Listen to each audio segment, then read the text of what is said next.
Good morning, friends. All of welcome, all of you. Let's start. पहला प्रश्न राज्यपाल के कार्यकाल की शर्तों के बारे में है, जिस पर आप विचार कर सकते हैं। राज्यपाल किसी भी समय राज्य के मुख्यमंत्री को त्यागपत्र देकर इस्तीफा दे सकता है। संविधान उन आधारों को नहीं रखता जिन पर राष्ट्रपति द्वारा राज्यपाल को हटाया जा सकता है। कौन सा कथन सही है? आपके ऑप्शन ये रहे। जी हाँ, आपने सही, B is the right answer. चूँकि राष्ट्रपति को त्यागपत्र दिया जाता है तो त्यागपत्र राष्ट्रपति को प्रस्तुत किया जाता है, ना कि मुख्यमंत्री को। एक गवर्नर 5 वर्ष की अवधि के लिए पद धारण करता है, जिस तिथि पर वह अपने कार्यकाल में प्रवेश करता है।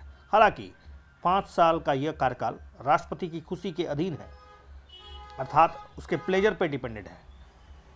सर्वोच्च न्यायालय ने माना है कि राष्ट्रपति का जो प्लेजर यानी प्रसाद पर्यंत वो उचित नहीं है।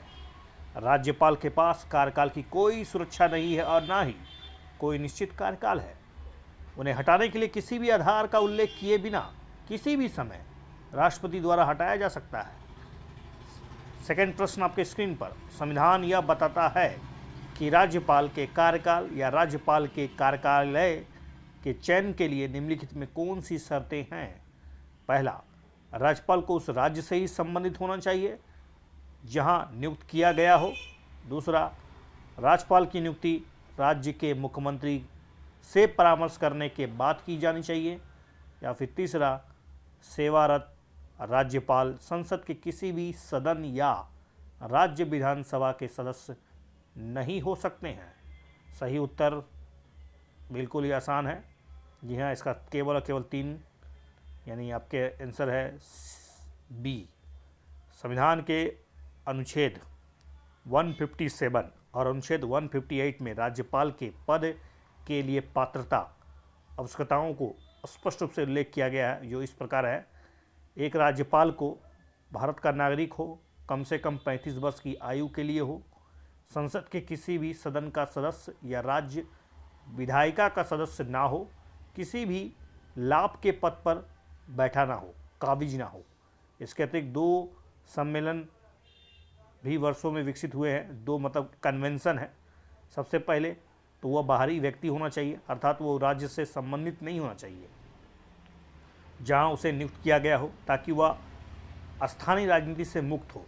दूसरा, राज्यपाल को नियुक्ति करते समय राष्ट्रपति को संबंधित राज्य के मुख्यमंत्री से परामर्श करने की जरूरी है, आवश्यकता है, ताकि राज्य में संवैधानिक मशीनरी का सुचारू रूप से संचालन हो पाए, सुनिश्चित हो पाए। हालांकि कुछ मामलों में दोनों को काफ़ी उल्लंघन किया गया है। तीसरा प्रश्न आपके स्क्रीन पर है कि राज्यपाल की विधायी शक्तियों पर विचार करिए और बताइए, यदि राज्य विधायिका द्वारा पारित एक विधेयक राज्य के हाईकोर्ट के लिए खतरनाक या खतरे में डालता है, तो राज्यपाल को राष्ट्रपति के विचार के लिए विधेयक को आरक्षित करना होगा। यदि राज्यपाल द्वारा राज्य के विधानमंडल के पुनर्विचार के लिए भेजा गया हो तो विधेयक बिना संशोधन के फिर से पारित हो जाता है। बिल को अपनी सहमति देने के लिए कोई भी संवैधानिक दायित्व तो नहीं है। उपरोक्त कथनों में से कौन सा कथन सही है? तो आपको पता होगा, इसका ए आंसर जवाब है। देखिए इसके बारे में कि राज्य विधायिका द्वारा पारित होने के बाद एक बिल राज्यपाल को भेजा जाता है तो वह कह सकता है कि बिल के लिए अपनी सहमति दे दे, बिल को अपनी सहमति ना दे, राज्य विधायिका के लिए पुनर्विचार के लिए बिल रख दे, अगर ये धन विधेयक नहीं है तो।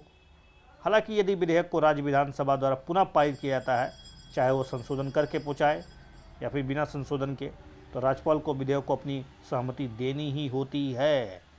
लेकिन अगर राष्ट्रपति के विचार के लिए विधेयक को आरक्षित करे तो ऐसे मामलों में ऐसा आरक्षण अनिवार्य है, अर्थात जहां विधायिका द्वारा पारित विधेयक राज्य के उच्च न्यायालय की स्थिति में खतरा उत्पन्न करता हो, या फिर इसके अलावा राज्यपाल बिल को आरक्षित कर सकता है यदि वह अल्ट्रा वायलेंस अर्थात संविधान के प्रावधानों के खिलाफ हो, डीपीएसपी के निर्देशों का विरोध करता हो, देश के बड़े हित के खिलाफ हो, गंभीर राष्ट्र महत्व का हो, संविधान के अनुच्छेद 31(a) के तहत संपत्ति के अनिवार्य अधिग्रहण से निपटना हो तब।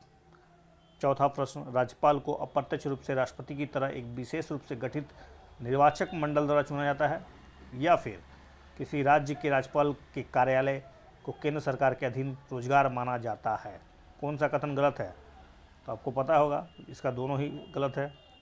राज्यपाल को ना तो सीधे लोगों द्वारा चुना जाता है और ना ही अप्रत्यक्ष रूप से एक विशेष रूप से गठित निर्वाचक मंडल द्वारा, जैसा कि राष्ट्रपति के साथ होता है। वह राष्ट्रपति द्वारा अपने हाथ और मुहर के तहत वारंट द्वारा नियुक्त किया जाता है, जैसा कि 1979 में सर्वोच्च न्यायालय द्वारा आयोजित किया गया था। किसी भी राज्य के राज्यपाल का कार्यालय केंद्र सरकार के अधीन रोजगार नहीं है। यह एक स्वतंत्र संवैधानिक कार्यालय है और केंद्र सरकार के अधीन या अधीनस्थ के अधीन नहीं है। पांचवा प्रश्न, संसद में राष्ट्रपति के संबोधन के बारे में विचार करें। भारत में संसद को संबोधित करने वाले राष्ट्रपति के व्यवहार को 1919 भारत सरकार अधिनियम के अनुसार वापस लाया जा सकता है। अतीत में ऐसे उदाहरण हैं जहां राष्ट्रपति का भाषण राष्ट्रपति के द्वारा दिए गए कार्यों का निर्वहन होता है। राष्ट्रपति का अभिभाषण वर्ष में एकमात्र अवसर जब पूरी संसद एक साथ आती है। सभी कथन सही है।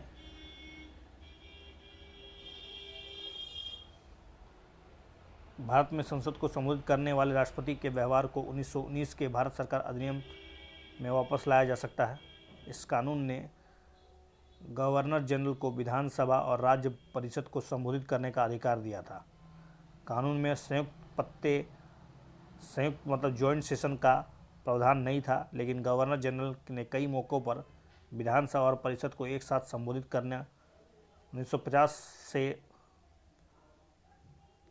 संविधान विधानसभा उसके अंदर कोई संबोधन नहीं किया गया था।